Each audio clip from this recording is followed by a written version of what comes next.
Hey guys, and welcome back to another YouTube video. In this video we're going through my AFL Fantasy team review for round 17, in which I did score a 23.85. It was looking a lot better until the Sunday came around, in which I think I only managed about 530 points or so on 5 players plus a captain, so it wasn't really a good Sunday for me, but the Saturday really did show its worth, I guess. In the end, I did score 1, 2, 3, 4, 5, 6, 7, 8, 9, 10, 11, 12, 13 tons, I think, in the end. 14 tons if you include mana off the bench, which we'll get into that, and how lucky that was now, given all the chaos we've seen at tribunals and all that stuff, injuries and stuff like that. So given all that, yeah, I'm just really happy that I did score what I did in the end of 23.85, a round rank of 23.58, and then an overall rank of 5,629, which is up roughly 1,300 ranks, which just shows how quickly things can change. I know particularly that if I had just gotten my captain right on or even taken Bont's score of a 100 over Gorn's 171, I would have probably jumped another 200 or so ranks, 300 ranks probably, and got to like close to 5,000.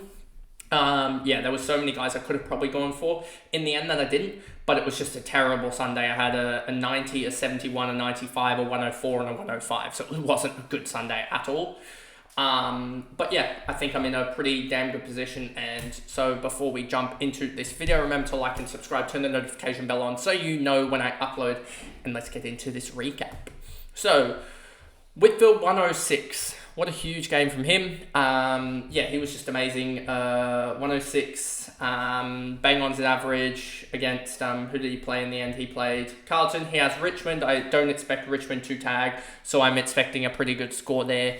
And yeah, just really happy with the 106 from him, given all the ups and downs and everything, just to get a good score here. My defense really did pocket a lot of points here. I think they ended up with roughly, 642, I think they ended up with, my defense. So that was really good, especially with no captaincy there. Jordan Clark, 98, came home really strong. Has the Tassie game against the Hawks. Has he played the Hawks this season? I don't think he has. So it will be interesting to see how he goes. He doesn't really play the Hawks that well, but I'm pretty sure the Hawks are a pretty decent team to play against. But yeah, 98 against Richmond will be interesting to see how that translates for the likes of Lockie Whitfield, given that they pretty much both hit their averages against their two opponents. So I think Lockie Whitfield has a better chance of doing better just because he's the number 1 outlet, whereas Jordan Clark's the number 2. So it'll be interesting to see if Richmond's more of a everyone scores decently, or whether it's sort of a high 1 or 2, the number 1 or 2 option score really well in defence. Nick Dacos, 102, again, scoring all right. Has Geelong this week. With Geelong having their midfield torn apart, I probably will be VCing this just because who did Geelong play? They played Hawthorn, and I'm pretty sure if I go to clubs, Hawthorn, and then go to last round, they had Warple go 104, which was a plus 27. They had McDonald, but then they also had the likes of a Will Day go 72, which was minus 11. So it'll be interesting to see if I do captain against Geelong or VC against Geelong, but that was definitely a positive. I think that's definitely a positive matchup, and Nick Dacos could run right there, but they may deploy Mark O'Connor in that role, or even Sean Manor, who's looking really good in a defensive role with 14 tackles, which we'll get to. Harry Sheezel, 134. I don't know why we doubt this man. He is an absolute gun. Might cop the JJ tag this week, but then also it might go to LDU. It's one of those two that's going to cop JJ. And JJ's not really performing too well at the moment, but I don't really like the thought of VCing a tag game, so I'll probably stick clear of that. Nick Martin's role is a little bit iffy. Had a 3 or 6 point last quarter. I think it was a 6 point last quarter or something, or maybe a 11. I think Errol was the 3 point last quarter. But yeah, a 97 from him. Again, showing that he is worthwhile still in defense. I think his L3 of 89 isn't the best, but his L5 of 97 is still up there. Hayden Young, this is why you keep onto guys that have the better role. You don't just trade them out after a poor game. because this is what he does. And yeah, I just liked what he was doing more. His non-disposal work was 10 times better than what it was against the Swans. And yeah, that is why you go for him. And against Richmond, a 105, and he has Hawthorn this weekend. So yeah, I'm really, really happy about that. Logan Evans at 88 was really good to see the cash in out of him. He's hopefully going to have the Suns, Richmond, so 2 more games. Hopefully he can make some more cash, because I kind of need him to make some more cash, because he's going to be one that's probably is used to upgrade Luke Jackson in the coming weeks, as Luke Jackson will hopefully go up to a forward. But as you see with the forward line, if we go to last round, there ain't much I really like, to be honest with you. Yeah, just looking at this forward line here, just looking at it, I do not like it at all. You can see the trades there that I went for in the end. But yeah, it just looks bleak. If we go to 3-round averages, you got Kennedy, which we saw before, can go 36, 36, yeah, I just don't know about him, to be honest, whether he's sub again or something. Ollie Dempsey, Rankin's suspended, Myers, McInerney's providing something, but his L5 isn't necessarily the greatest, so this is really worrying, to be honest with you. Looking at this, that it might just be Fisher back in straight away. Like we said a couple of weeks when we traded Fisher out, this might be the case, that he comes straight back in soon enough.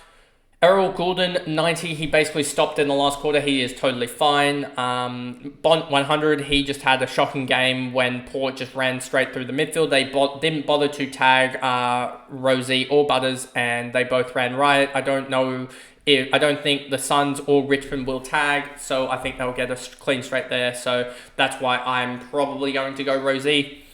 Tom Green, 107, back to his absolute best, which was great to see, a 107 against Carlton, and then comes up with the reverse matchup of what we saw against for the Port Boys. So I'm really happy about that. You could consider maybe one of the GWS guys, but then again, I think Rosie is just the pick of the week now. I think it's pretty obvious that he's back to his best, and that is just something that I've needed to change with my logics around Rosie and stuff like that. Because it's not someone like a Salem or even to a certain extent Dempsey, what we're going to see now with Dempsey, I think, or even not even to a certain extent Simpkin. I think he will still get traded in, but not as much. And there's many other guys that have this 30, 40, even Philippo I think will be traded in a lot, that have this sort of 30, 40% role, whereas he was just getting back to his best. So that was kind of an oversight of mine and something that I need to readjust. But I've seen it now, and hopefully I'll be able to readjust in the future and see it more in the future.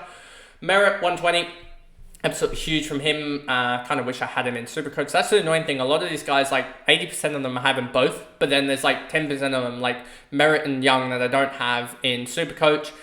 Whitfield as well I don't have. I think Clark I don't have as well. But yeah, a lot of these guys I don't have Chris, but he's not as annoying. But yeah, a lot of these guys I don't actually have in Supercoach, so it's quite annoying to you have to hope that they butcher it or they don't butcher it depending on the format that you're in. It's quite annoying. But yeah, Merritt 120, he got huge goal assists at huge times and 15 score involvements. He was absolutely huge for a 120. Crisp, 3 goals for a 112. People are like, but it's crisp that. But he comes up against Geelong now with, I would suspect he may have a decreased midfield time, but I still expect him to score pretty well and just need him to hold on for the next 3 weeks. And then, yeah, just hold on to around 21, Crisp, with your role and we'll be fine. But I'm not too worried about him at the moment because he got more of that, he got more of the ball, which was just easy enough to see that. 24 touches rather than 17. Just hopefully that he gets back to that sort of 25, 26 touches, because that's when he can really do some damage, get back to that 7-8 tackle marker, and he'll be good. So yeah, really happy about that. Really happy about Butters. It was annoying that he got subbed out, but then again, if it preserves his body and he's able to go up against Gold Coast and Richmond really well, then so be it. Clay Hall was brought in for Mana Score, and this was just one of those decisions where you just luck out. I had Rankin in this spot for so much of the week, and yes, it effectively means that I have the same amount of rookies because Rankin would be out, etc. But I effectively saved myself. I got 21 points, and I effectively saved myself 570k from doing this maneuver. And Clay Hall is still a chance to debut. I don't know exactly if he'll debut. But I still think he is a chance given that his form in the waffle and stuff like that, and he was a highly touted junior. So I sort of went on that premise that he probably has a chance to debut, but he's not debuted yet, and he's also mid forward, a mid for West Coast, and West Coast have a lot of late Sunday games and stuff like that. So I went with that premise there.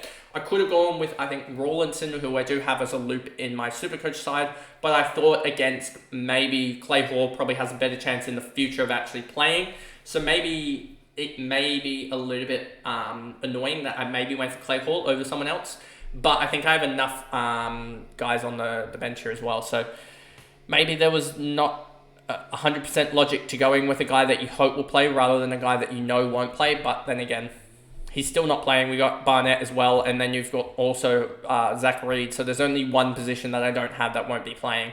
So, and Gorn's out for 2 to 3 weeks, so we'll see what I do there. So, I mean, I have enough red dots. Lawson Hunt and also Heaney's not out, is out this week as well. So there's a red dot on pretty much each line, I think. At the moment, we'll see what happens with his appeals board decision there with Heaney. So yeah, Mana 115, absolutely huge. Didn't see this coming, and as luck would have it, it was actually effectively better to have Mana on the bench because I lucked out and I didn't get Rankin's suspension. So I somehow got Lawson Humphreys, who went 17 short of. So I did a +4 from having Mana on the bench. I did, I believe, a +4 on because of Lawson, taking into account Lawson Humphreys versus Rankin's 94. But I also saved 570k. That is absolutely huge. Joel Frazier, 39, he's gone this week. He kicked a goal to get there from a substitute score of a 39 when there's no injuries. That's a pretty decent, well, there was an injury, I believe. But yeah, he just didn't, a 45% when he usually plays like 70-80%. So yeah, if he'd done his usual time, he probably would have got like a 50 or so, I would say, 50-55, irrespective of a goal. And yeah, I think that would be just around the marker. So he was going to go this week anyway, but he hit his break even, got another 5k, I believe. Let's just check that. I believe it was 435 to 440k. Let me just double check that for you guys. Yeah, 5k gain. So he's gone this week and happy that he made some cash. Gone. He's just looks broken, and when we found out that he had a chipped tibula or fibula, I believe it was, I don't remember, it was some tib or fib. Yeah, he's gone this week for me, I believe, just because I think Nankervis is going to outscore him for the run home, and if you look at Nankervis's run home, I'm pretty sure it starts to really open up. If we go to season-long DVP, and also, I did this in the sense that we also heard the news that TDK is potentially out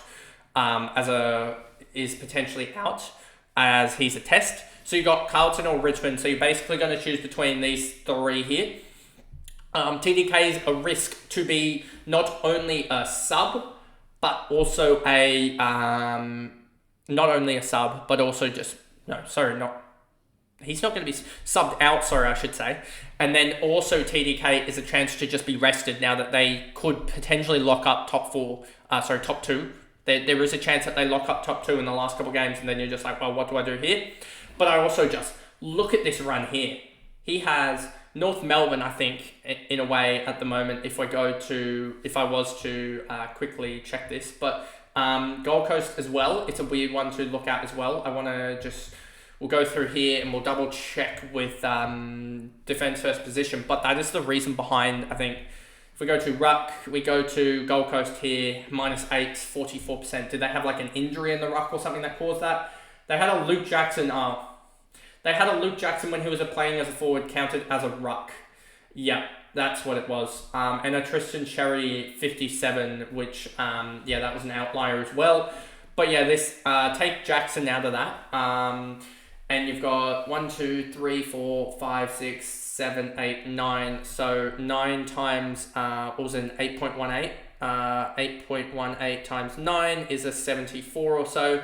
So that is -31 divided by 9. So it's only like a -3.4 or whatever. And there's this one here with Tristan Sherry. So I'm not even that worried. And you look at the last 5 for it as well, and it really does simmer down a lot. The last 5 for Gold Coast. So I'm not even that worried about it, to be honest. It flips, I'm pretty sure, quite dramatically. -3.78.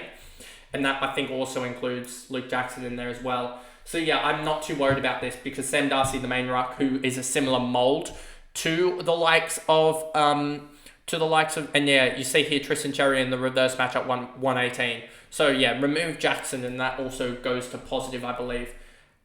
Did we say minus 3.78? And minus 3.78 times what? 6 guys? 1, 2, 3, 4, 5, 6 guys. 6 times 3.78 is 23 or so. 22.68. 22.68 minus minus 43 is that. Then we do 20.32 divided by 6. So it's actually, I think, a +3 or +4 matchup as well, that Gold Coast matchup in itself. So I'm not actually too worried. And I think it's actually better for the sort of stockier ruckman. So we'll see how that goes in itself. So I'm not too worried about that. And I just think that Nank's run is actually very, very good.